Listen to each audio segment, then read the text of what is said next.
بسم الله الرحمن الرحيم. الحمد لله وكفى وسلام على عباده الذين اصطفى. أما بعد، فأعوذ بالله من الشيطان الرجيم. بسم الله الرحمن الرحيم. يا أيها الذين آمنوا إذا نودي للصلاة من يوم الجمعة فاسعوا إلى ذكر الله وذروا البيع ذلكم خير لكم إن كنتم تعلمون. فإذا قضيت الصلاة فانتشروا في الأرض يبتغوا من فضل الله واذكروا الله كثيرا لعلكم تفلحون. وقال النبي صلى الله عليه وسلم: إن هذا اليوم يوم الجمعة فهو سيد الأيام وأفضل عند الله من يوم الأضحى ويوم الفطر، أو كما قال النبي صلى الله عليه وسلم. صدق الله العظيم وصدق رسوله النبي الكريم ونحن على ذلك لمن الشاهدين والشاكرين والحمد لله رب العالمين.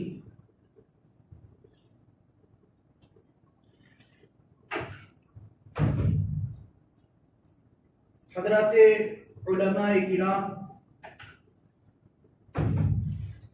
بزرگان دین، نوجوانان اسلام، اس وقت ہمارا اور آپ کا یہاں جمع ہونا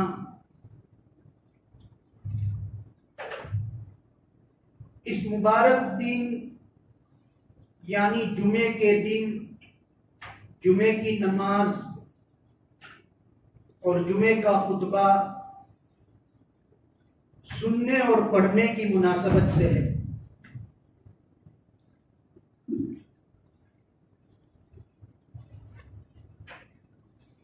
کسی زمانے میں ہماری اس بستی میں جمعے کی نماز اور خطبہ ہوا کرتا تھا. پھر شریعت اور مفتیان کرام کے حکم پر اس کو موقوف کیا گیا. اب پھر دوبارہ شریعت اور مفتیان کرام کے حکم کے تابع ہو کر ہم پھر ایک مرتبہ اپنی اس بستی میں جمعے کی نماز کا آغاز کرنے جا رہے ہیں. ہمارے یہاں جو جمعے کی نماز موقوف ہوئی تھی وہ کسی ایک فرد کے کہنے کی وجہ سے نہیں تھی، کسی ایک عالم کے کہنے کی وجہ سے نہیں تھی، کسی ایک مفتی کے کہنے کی وجہ سے یہ انقطاع اور یہ سلسلہ موقوف نہیں ہوا تھا، بلکہ اس وقت شریعت کا تقاضا یہ ہوا تھا کہ ابھی جمعے کی نماز ادا کرنے کے حالات نہیں ہیں، ابھی جمعے کی نماز شریعت کی نظر میں ہماری اس بستی میں نہیں ہو سکتی ہے. تو شریعت کے حکم کی تابعداری کرتے ہوئے اس وقت کے لوگوں نے، ہمارے بڑے بوڑھوں نے جمعے کی نماز کو موقوف کیا تھا. یہاں کسی کی اپنی خواہش، کسی کی اپنی چاہت، کسی کا اپنا گھر کا مسئلہ کسی کے اپنے جائیداد کا مسئلہ یہ نہیں تھا کہ کسی ایک کے کہنے کی وجہ سے جو ہے اس نے نماز کو موقوف کیا تھا اور اب جو ہے اس کو دوبارہ شروع کیا جا رہا ہے۔ ایک بڑی عجیب و غریب آیت کریمہ قرآن مجید میں ہے 22ویں پارے میں، وَمَا كَانَ لِمُؤْمِنٍ وَلَا مُؤْمِنَةٍ إِذَا قَضَى اللَّهُ أَمْرًا أَن يَكُونَ لَهُمُ الْخِيَرَةُ مِنْ أَمْرِهِمْ۔ 22ویں پارے میں یہ آیت کریمہ ہے۔ اس آیت کریمہ کے شان نزول کے سلسلے میں مفسرین نے ایک واقعہ نقل کیا ہے۔ چنانچہ اللہ کے نبی صلی اللہ علیہ وسلم جب مکہ مکرمہ میں تھے، اس وقت مکہ مکرمہ میں ایک چھوٹا بچہ ہوا کرتا تھا۔ اس چھوٹے بچے کا نام زید ابن حارثہ تھا۔ یہ زید ابن حارثہ حضور کے مکی زمانے میں کسی کے غلام تھے، چھوٹے بچے تھے اور کسی کے غلام تھے۔ اللہ کے نبی صلی اللہ علیہ وسلم نے جب دیکھا کہ یہ ایک خوبصورت سا بچہ، چھوٹا سا بچہ، معصوم سی جان کسی کے یہاں غلامی کر رہا ہے، آپ صلی اللہ علیہ وسلم نے اس سے خرید کر، اس کے آقا سے خرید کر ان کو آزاد کیا۔ آزاد کرنے کے بعد آپ صلی اللہ علیہ وسلم نے ان کو اپنا منہ بولا بیٹا بنا دیا، اپنا متبنہ بنا دیا، ان کو دستک لے لیا۔ ایک طرف آزاد بھی کیا، آزاد کرنے کے بعد ان کو اپنا منہ بولا بیٹا بنا دیا۔ چنانچہ مکی زمانے کے اندر مکہ مکرمہ میں حضرت زید ابن حارثہ رضی اللہ تعالی عنہ کو حضرات صحابہ زید ابن محمد صلی اللہ علیہ وسلم کہہ کر پکارا کرتے تھے۔ حضرت زید کی نسبت ان کے والد حارثہ کی طرف نہیں کرتے تھے، بلکہ چونکہ حضور کے منہ بولے بیٹے تھے اس لیے ان کو زید ابن محمد کہا کرتے تھے۔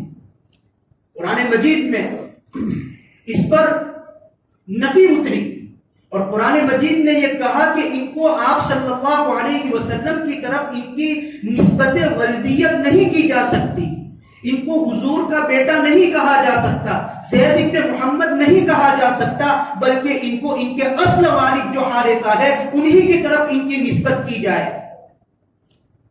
چنانچہ بعد میں حضرات صحابہ نے زید ابن محمد کے بجائے ان کو زید ابن حارثہ کہنا شروع کیا۔ یہ آپ صلی اللہ علیہ وسلم کے منہ بولے بیٹے تھے۔ علماء نے یہاں ایک بات اور لکھی ہے کہ حضرت انبیاء علیہ السلام جو ہے ان میں سے بعض انبیاء علیہ السلام کے نام تو قرآن مجید میں آئے ہیں۔ حضرت موسیٰ کا نام آیا، حضرت عیسیٰ کا نام آیا، بعض انبیاء کے نام آئے، لیکن حضرات صحابہ میں سے کسی کا نام قرآن مجید میں نہیں آیا۔ نہ حضرت ابو بکر کا آیا، نہ حضرت عمر کا آیا، نہ حضرت عثمان غنی کا آیا، حضرت علی مرتضیٰ کا آیا، کسی صحابی کا، بڑے سے بڑا صحابی ہو، لیکن ان میں سے کسی کا نام قرآن مجید میں نہیں آیا سوائے ایک صحابی کے، اور وہ صحابی حضرت زید رضی اللہ تعالی عنہ ہے۔ مفسرین نے یہاں یہ بات لکھی ہے کہ حضرت زید کا نام قرآن مجید میں اللہ تعالیٰ نے کیوں لیا، ان کا نام قرآن مجید میں کیوں ذکر کیا؟ اس کی وجہ یہ لکھی ہے مفسرین نے کہ چونکہ حضرت زید کی نسبت جناب نبی کریم صلی اللہ علیہ وسلم کی طرف کی جا رہی تھی اور زید ابن محمد ان کو کہا جا رہا تھا، پھر قرآن مجید میں یہ آیت نازل ہوئی کہ زید کو محمد کی طرف نسبت کرنے کے بجائے ان کو ان کے اصل والد کی طرف نسبت کی جائے، گویا ان کی نسبت ولدیت کا انکار کیا گیا۔ یہ ان کے لیے بہت بڑی محرومی تھی کہ محمد کا بیٹا کہنے کے بجائے اب ان کو حارثہ کا بیٹا کہا جا رہا ہے۔ یہ حضرت زید کے لیے ایک بہت بڑی محرومی تھی اور دل توڑنے والی بات تھی، یہ جو ہے ایک مایوس کرنے والی بات تھی، ایک فکر میں ڈالنے والی بات تھی، اس لیے قرآن مجید نے اللہ تبارک و تعالیٰ نے حضرت زید کا نام قرآن مجید میں لے لیا اور یہ فرمایا کہ اگرچہ تمہاری نسبت تو ہم نے منقطع کر دی محمد سے، لیکن قیامت کی شام تک جب تک قرآن مجید پڑھا جاتا رہے گا، جب تک قرآن مجید موجود رہے گا، تب تک تمہارا نام قرآن مجید میں رہے گا، اور اس وقت تک جب تک کوئی پڑھتا رہے گا تب تک تمہارے نام کے 3 حرف پر 10 نیکیاں ملتی رہے گی، گویا زید نام کے پڑھنے پر 30 نیکیاں جو ہے ملتی رہے گی۔ یہ ایک اعجاز قرآن مجید نے حضرت زید بن حارثہ رضی اللہ تعالی عنہ کو دیا۔ میں یہ عرض کر رہا تھا، یہ حضرت زید بن حارثہ رضی اللہ تعالی عنہ جو آپ صلی اللہ علیہ وسلم کے بیٹے تھے، منہ بولے بیٹے تھے، جب یہ جوان ہو گئے تو آپ صلی اللہ علیہ وسلم نے ان کے نکاح کا پیغام، ان کی شادی کا پیغام اپنی پھوپھی حضرت امیمہ بنت عبد المطلب کی بیٹی حضرت زینب بنت جحش رضی اللہ تعالی عنہا کے پاس بھیجا۔ اپنی پھوپھیزاد بہن سے آپ صلی اللہ علیہ وسلم نے حضرت زید بن حارثہ کا نکاح کرانا چاہا اور پیغام بھیجا حضور نے کہ میں زید ابن حارثہ کا نکاح آپ کے ساتھ یعنی زینب بنت جحش کے ساتھ کرانا چاہتا ہوں۔ یہ پیغام گیا، لیکن چونکہ جب چھوٹے تھے اس وقت وہ غلام تھے، اگرچہ بعد میں چل کر آزاد ہوئے، لیکن ایک یوں کہیے فطری طور پر، ایک دنیاوی طور پر ایک داغ ان پر غلامی کا لگا ہوا تھا، ایک لیبل ان پر غلام ہونے کا لگا ہوا تھا۔ اور حضرت زینب بنت جحش کے اونچے خاندان کی عورت تھی، آپ صلی اللہ علیہ وسلم کی پھوپھیزاد بہن تھی، تو پہلے تو حضرت زینب یہ سمجھی کہ آپ صلی اللہ علیہ وسلم نے خود اپنے نکاح کا پیغام میرے ساتھ بھیجا ہے، گویا آپ خود میرے ساتھ نکاح کرنا چاہتے ہیں، اس لیے وہ اور ان کے بھائی عبداللہ ابن جحش اور پورا خاندان بہت خوش ہو گیا کہ آپ صلی اللہ علیہ وسلم سے ہمارا نکاح اور ہماری بہن کا نکاح ہونے والا ہے، بہت خوش ہوا۔ لیکن پھر بعد میں چل کر جب پتا چلا کہ نہیں، حضور کے ساتھ نکاح کا پیغام نہیں ہے، بلکہ حضور کے منہ بولے بیٹے حضرت زید بن حارثہ کے ساتھ نکاح کا پیغام آیا ہے اور حضور ان کے ساتھ نکاح کرنا چاہتے ہیں، تو چونکہ وہ غلامی کا ایک داغ تھا، وہ چونکہ ان کا کوئی وہاں پر آپ صلی اللہ علیہ وسلم کے منہ بولے بیٹے تو تھے، لیکن اس کے علاوہ کوئی رشتہ دار نہیں تھا، کوئی خاندانی بیک گراؤنڈ ان کے ساتھ نہیں تھا، اس لیے جو ہے وہ انہوں نے نکاح کرنے سے انکار کر دیا کہ زید بن حارثہ کے ساتھ ہم نکاح نہیں کریں گے۔ ایک طرف حضور کا حکم ہے کہ میں زید کا نکاح جو ہے زینب بنت جحش سے کرانا چاہتا ہوں، دوسری طرف حضرت زید کو دیکھ کر حضرت زینب بنت جحش نے اور جو ہے ان کے بھائی عبداللہ ابن جحش نے نکاح کرنے سے انکار کر دیا۔ ایسے موقع پر یہ آیت کریمہ نازل ہوئی۔ یہ آیت کریمہ اس موقع پر اتری جب حضور کا ایک طرف حکم تھا، شریعت کا ایک طرف حکم تھا کہ یہ نکاح ہونا چاہیے، اور دوسری طرف اپنی چاہت، اپنی منمانی کی بنیاد پر اور اپنے خاندانی لیول کے اونچے ہونے کی بنیاد پر حضرت زینب بنت جحش نے نکاح کرنے سے انکار کیا، گویا ان کا کام اور ان کا انکار شریعت کے معارض ہو رہا تھا، نبی پاک صلی اللہ علیہ وسلم کے حکم کے خلاف ہو رہا تھا۔ تو آیت کریمہ نازل ہوئی، اور وہ آیت کریمہ یہ وَمَا كَانَ لِمُؤْمِنٍ وَلَا مُؤْمِنَةٍ إِذَا قَضَى اللَّهُ أَمْرًا أَن يَكُونَ لَهُمُ الْخِيَرَةُ مِنْ أَمْرِهِمْ کہ کسی مومن مرد کے لیے اور کسی مومن اور مومنہ عورت کے لیے یہ اختیار نہیں ہے جبکہ اللہ اور اللہ کے رسول کی جانب سے کوئی فیصلہ اور کوئی حکم اور کوئی امر ہو جائے تو پھر اس کے لیے کوئی اختیار باقی نہیں رہتا۔ مجھے اس آیت کریمہ اور اس شان نزول کے ذریعے بس اتنی بات سمجھانی ہے کہ ہماری اس بستی میں، ہمارے اس گاؤں میں، علماء کرام کی اس بستی میں، مفتیان کرام کے اس گاؤں میں کسی زمانے میں جمعہ ہوا کرتا تھا تو وہ بھی شریعت کے حکم کے مطابق تھا، کسی کی منمانی نہیں تھی، کسی کی اپنی دلی خواہش نہیں تھی، کسی کی اپنی دلی چاہت نہیں تھی، اور پھر موقوف ہوا وہ بھی شریعت کے حکم کے مطابق ہوا.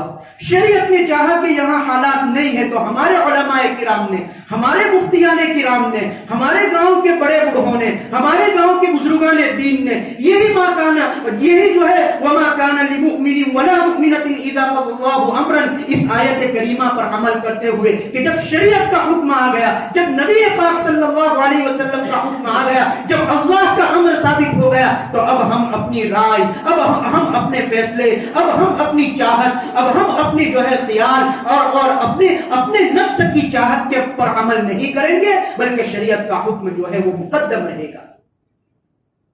اور پھر کچھ سالوں کے بعد, ایک عرصے کے بعد, اب پھر بات وہی آ کر کھڑی ہو گئی کہ شریعت کا حکم یہ ہوا کہ اب ہماری بستی اس حیثیت کی ہو گئی, اب ہمارا گاؤں اس حیثیت کا ہو گیا کہ یہاں جو ہے جمعہ ہونا چاہیے. تو پھر مفتیان کرام, پھر علماء کرام, پھر بزرگان دین, پھر گاؤں کے نوجوانوں نے, پھر گاؤں کی کمیٹی نے یہ فیصلہ کیا کہ شریعت کا حکم ہو چکا ہے, اللہ اور اللہ کے رسول کا امر ہو چکا ہے, مفتیان کرام نے حکم دے دیا ہے, تو پھر اب ہماری چاہت یہاں کام نہیں کرے گی. اب ہمارے نفس کی چاہت, ہمارے دل کی خواہش, ہماری انا اور ہماری چاہت جو ہے وہ اب یہاں آڑے نہیں آئے گی, اور ہم یہی کہیں گے شریعت جو کہہ رہی ہے آمنا صدقنا, شریعت جو کہہ رہی ہے ہم اس کو کر گزریں گے. تو آج ہم یہاں اس مسجد کے اندر جمع ہوئے ہیں شریعت کے اسی حکم پر عمل کرنے کے لیے, اور آج ہماری بستی میں دوبارہ جمعے کی نماز کا آغاز ہو رہا ہے.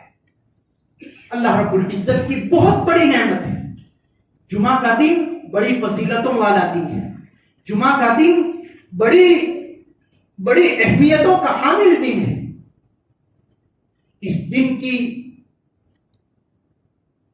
بہت ہی فضیلت روایات میں, احادیث میں آئی ہے, بلکہ خود اس دن کی فضیلت کے سلسلے میں اتنا کہنا کافی ہے کہ اللہ تبارک و تعالیٰ نے قرآن مجید میں مستقل ایک سورت اسی جمعہ کے نام سے اللہ تعالیٰ نے موسوم فرمائی ہے. چنانچہ 28ویں پارے میں سورت الجمعہ کے نام سے ہمیں سورت معلوم ہی ہے, اور اس سورت کے اخیر میں باقاعدہ جمعہ کا لفظ آیا ہے. جناب نبی کریم صلی اللہ علیہ وسلم نے فرمایا جمعہ کا دن اللہ رب العزت کے نزدیک بڑی اہمیتوں کا حامل ہے. اس کو سید الایام قرار دیا. بلکہ ایک حدیث پاک میں ابن ماجہ شریف کی روایت میں ہے کہ جمعے کے دن کو عید الفطر اور عید الاضحیٰ سے بھی زیادہ فضیلت حاصل ہے. ظاہر ہے جب اتنا بڑا دن ہے تو پھر یہ ہفتے کے دوسرے دنوں کا سردار ہے. جب بڑا دن ہے تو اس بڑے دن کی فضیلت زیادہ ہوگی. جب بڑے دن کی فضیلت زیادہ ہے تو پھر ایسی صورت میں اس کے احکام بھی کچھ زیادہ ہوں گے, اس کے آداب بھی کچھ زیادہ ہوں گے, اس کے حقوق بھی کچھ زیادہ ہوں گے. اب ہمارے گاؤں میں, ہماری بستی میں یہ جمعہ شروع ہونے جا رہا. اللہ رب العزت اس جمعے کی ابتدا کو ہمارے لیے بابرکت بنائے. جنہوں نے اس کے لیے کوششیں کی ہے, جن کے دل میں یہ بات آئی ہے, جنہوں نے جس طرح کی کوششیں کی, جیسی کوششیں کی, اللہ رب العزت ان تمام کو اجر جزیل عطا فرمائے. ان تمام کو اللہ رب العزت دنیا آخرت کی خیر اور برکات سے اللہ تعالیٰ ان کو جو ہے منور فرمائے. اب تک تو ہمارے یہاں جمعہ نہیں ہوتا تھا تو ہم کسی سے بھی کہہ دیتے تھے ہمارا گاؤں تو چھوٹا گاؤں ہے, ہماری بستی تو چھوٹی بستی ہے. لیکن اب ہمارے یہاں جمعہ کی نماز ہونے لگی. اب ہمارے یہاں جمعے کا خطبہ ہوگا, اب ہمارے یہاں جمعے کی نماز ہوگی, اب ہمارے یہاں عید کی نماز ہوگی, عید کا خطبہ ہوگا. تو اب جو ہے ہماری حیثیت بھی بڑھ جاتی ہے. جب ہماری بستی کی حیثیت بڑھی, جب ہماری بستی کا لیول بڑھا تو بستی میں رہنے والے لوگوں کا لیول بھی بڑھے گا, بستی میں رہنے والے لوگوں کے فرائض اور ان کی ذمہ داریاں بھی بڑھے گی. اب جو ہے ہم جب بڑی بستی میں رہنے والے ہوئے, اب جب ہم ایک بڑی بستی کے باشندے بنے تو پھر اب ہماری ذہن کی سوچ بھی بڑی ہونی چاہیے, ہمارا ذہن بھی کھلا ہونا چاہیے, ہمارا دل بھی وسیع ہونا چاہیے. ہمارے لیے ہمارے دل میں سب کے لیے محبت ہونی چاہیے, سب کے ساتھ مل جل کر رہنے کا جذبہ ہونا چاہیے, سب کا اعزاز اور سب کے اکرام کا ہمارے اندر جذبہ ہونا چاہیے. یہ جو چھوٹے گاؤں میں رہنے والے, یہ جو کنویں کے میڈک جو ہوا کرتے ہیں, ایک دوسرے کی طرف دیکھ کر جو ہے بولا کرتے ہیں, ایک دوسرے کو ڈانٹا کرتے ہیں, ایک دوسرے کی نفرت اور دشمنی دل میں لے کر چلتے رہتے ہیں. اب ہماری بستی وہ نہیں رہی, اب ہم کنویں کے میڈک نہیں رہے, اب ہم کسی تالاب کی مچھلیاں نہیں رہی, بلکہ ہماری بستی بڑی ہو گئی. اب ہمارے یہاں جمعہ کی نماز ہونے لگی. ہم یہ کسی کو اپنا سینے پر جو ہے سینے پر ہاتھ رکھ کر ہم یہ کہہ سکتے ہیں فخر کے ساتھ کہ ہم ربیع درہ کے رہنے والے ہیں. ہمارے یہاں عید کی نماز بھی ہوتی ہے اور ہمارے یہاں جمعے کی نماز بھی ہوتی ہے. اب ہمارے یہاں کسی چیز کی کمی نہیں رہی. ہمارے یہاں بہت بڑا مدرسہ اور دارالعلوم ہے, مدنی دارالتربیت ہے. ہمارے یہاں گاؤں کا بہت بڑا مکتب چل رہا ہے. ہمارے یہاں بالکل نئی مسجد بن رہی ہے. اور ہمارے یہاں گاؤں میں بستی کے اندر جو ہے دوسری بھی 3 مسجدیں ہیں, 2 مسجدیں ہیں. ہمارے یہاں حفاظ کرام ہے, ہمارے یہاں علماء کرام ہے, ہمارے یہاں مفتیان کرام ہے, ہمارے یہاں نیک اور دیندار نوجوان رہتے ہیں. جب ہم یہ سارے دعوے کرتے ہیں تو اب ہمارے لیے ذمہ داریاں بڑھ جاتی ہیں. اب ہماری زندگی میں تبدیلی کی ضرورت ہے. اب ہمارے رہن سہن میں تبدیلی کی ضرورت ہے. اب ہمارے گھر کے ماحول میں تبدیلی کی ضرورت ہے. اب ہماری سوچ کو وسیع کرنے کی ضرورت ہے. اب آپس میں جو ہے اتحاد و اتفاق کرنے کی ضرورت ہے. اب آپس میں ایک دوسرے کا اکرام کرنے کی ضرورت ہے. آپس میں ایک دوسرے کے ساتھ میل جل کر رہنے کی ضرورت ہے. اب اس کو چھوڑ دیجئے کہ فلاں جو ہے وہ یہ کہتا تھا اور فلاں یہ کہتا تھا, فلاں کی رائے یہ تھی اور فلاں کا منشا یہ تھا. اس کو چھوڑ دیجئے. مسجد بننے والی تھی, بن گئی. جمعہ شروع ہونے والا تھا, ہو گیا. یہ اللہ کا حکم ہوتا ہے. ہمارا اور آپ کا ایمان ہے کہ جو بھی کچھ ہوتا ہے مشیت خداوندی کے بغیر جو ہے کوئی چیز دنیا میں نہیں ہو سکتی. جو بھی کچھ ہوتا ہے اللہ کے ارادے سے ہوتا ہے, اللہ کے فیصلے سے ہوتا ہے. میری نئی مسجد بن گئی, اللہ نے چاہا تو بنی. میری جو ہے مسجد میں نئی صفیں لگ گئی, اللہ نے چاہا تو لگ گئی. میری یہ مسجد عائشہ بن گئی, اللہ نے چاہا تو بن گئی. اس مسجد عائشہ کے اندر جو ہے بہترین قالین آ گئی, بہترین پنکھے آ گئے, اے سی آ گئے, اس میں ماربل لگ گئے. یہ اللہ نے چاہا تو یہ سب کچھ ہوا. بس اسی طرح سے اللہ نے چاہا تو مدرسہ قائم ہوا, اللہ نے چاہا تو مکتب قائم ہوا, اللہ نے چاہا تو مفتیان کرام پیدا ہوئے, اللہ نے چاہا تو علماء دین پیدا ہوئے, اللہ نے چاہا تو جمعہ بھی شروع ہو گیا. بڑا تاریخی دن ہے ہمارے لیے, ایتہاسک دیوس ہمارے لیے بڑا تاریخی دن ہے کہ آج ہمارے یہاں جمعے کی ابتدا ہو رہی ہے. آج کے دن کو یادگار بنایا جائے, آج کے دن کو جو ہے ایسا یادگار بنایا جائے کہ آج کی تاریخ ہماری نسلوں تک کو یاد رہے کہ آج کا دن ہمارے گاؤں میں جمعہ کا آغاز ہوا تھا. ضرورت اس بات کی ہے کہ ہم اپنی اندرونی قدورتیں, اندرونی اپنی خواہشات جو ہوتی ہے ہم اس کو نکال پھینکیں اور جمعے کے دن کو یادگار بنائیں کہ آج کے دن, آج یہ عید کا دن ہے. ہم دیکھتے ہیں عید الفطر کے دن جو ہے خطبے کے بعد ہم سب باہر نکلتے ہیں اور ایک دوسرے کے ساتھ معانقہ کرتے ہیں, ملاقات کرتے ہیں اور کہتے ہیں کہ تکلیف پوچھی ہوئی تو معاف کر ہی دے. بس جمعے کا دن عید کا دن ہے. اللہ کے نبی صلی اللہ علیہ وسلم نے اس کو مسلمانوں کی عید قرار دیا ہے. اسی لیے فرمایا جو شخص جمعے کی نماز پڑھنے کے لیے آئے اس کو چاہیے کہ غسل کر کے آئے. بلکہ روایات میں آتا ہے اللہ کے نبی صلی اللہ علیہ وسلم خطبہ دے رہے تھے, منبر پر تشریف فرما تھے, خطبہ دے رہے تھے اور کچھ لوگ آئے, وہی اپنی مزدوری والی پرانی چادریں اوڑھ کر, مزدوری والی پرانی چادریں اوڑھ کر جمعے کے دن خطبہ جب آپ دے رہے تھے اس وقت کچھ لوگ آئے, اپنے پرانے کپڑے پہن کر آئے. نبی پاک صلی اللہ علیہ وسلم نے فرمایا ہو سکے تو جمعے کے لیے ایک الگ سے جوڑا رکھو, ہو سکے تو جمعے کے لیے اپنے کپڑے الگ اور مخصوص رکھو. اگر تمہارے پاس وسعت ہے تو حضور نے فرمایا یہ مزدوری والی چادریں پہن کر جمعے کے دن نہ آیا کرو, یہ جو ہے پسینے والی چادریں اوڑھ کر جمعے کے دن مسجد میں نہ آیا کرو. یہ مسلمانوں کے عید کا دن ہے, آج کے دن نئے کپڑے پہن کر آؤ. چنانچہ جمعے کے دن کے آداب میں سے یہ بات لکھی گئی ہے کہ جمعے کے دن عطر لگانا مسنون ہے. جمعے کے دن جو اپنے پاس اچھے کپڑے ہوں وہ عمدہ اور اچھے کپڑے پہن کر مسجد آنا مسنون ہے. التبکیر الی الصلاۃ الجمعہ, یہاں تک کہا گیا کہ جمعے کے دن جلدی مسجد آنا یہ بھی اس کے آداب میں سے ہے, بلکہ سنتوں میں سے. علماء کرام اور بزرگان دین جو پہلے گزرے ہیں ان کے بارے میں کتابوں کے اندر یہ لکھا ہے کہ وہ تو فجر کی نماز سے پہلے غسل کر کے مسجد میں چلے جاتے تھے اور پھر جمعہ کی نماز پڑھ کر اپنے گھر جاتے تھے. میں یہ تو نہیں کرنا. اگر کسی کے اندر طاقت ہو, اللہ نے وہ صلاحیت اور وہ قدرت دے رکھی ہو تو وہ کرے ایسا, اس کو ثواب ملے گا. لیکن زیادہ سے زیادہ جب جمعہ شروع ہو ہی رہی ہے تو پھر نیت کر لے, عزم کر لے کہ کم از کم زوال سے پہلے تو مسجد میں پہنچ ہی جاؤں گا. پھر اس وقت کو ذکر و اذکار میں, سورہ کہف کی تلاوت میں گزارا جائے. جمعہ کا دن بڑی فضیلتوں کا دن ہے. اس دن کو جو ہے گناہوں کے کفارے کا سبب اور ذریعہ قرار دیا گیا ہے کہ اگر کوئی شخص جمعے کی نماز کے لیے اچھی طرح سے غسل کر کے آئے اور مسجد کے اندر آ کر بیٹھے, خاموشی کے ساتھ خطبہ سنے, تو اللہ تبارک و تعالی گزشتہ جمعہ اور اس جمعہ کے درمیان کے اس کے گناہ معاف فرما دیتے ہیں. بڑی فضیلتیں ہیں, بڑی فضیلتیں ہیں. اس وقت جو ہے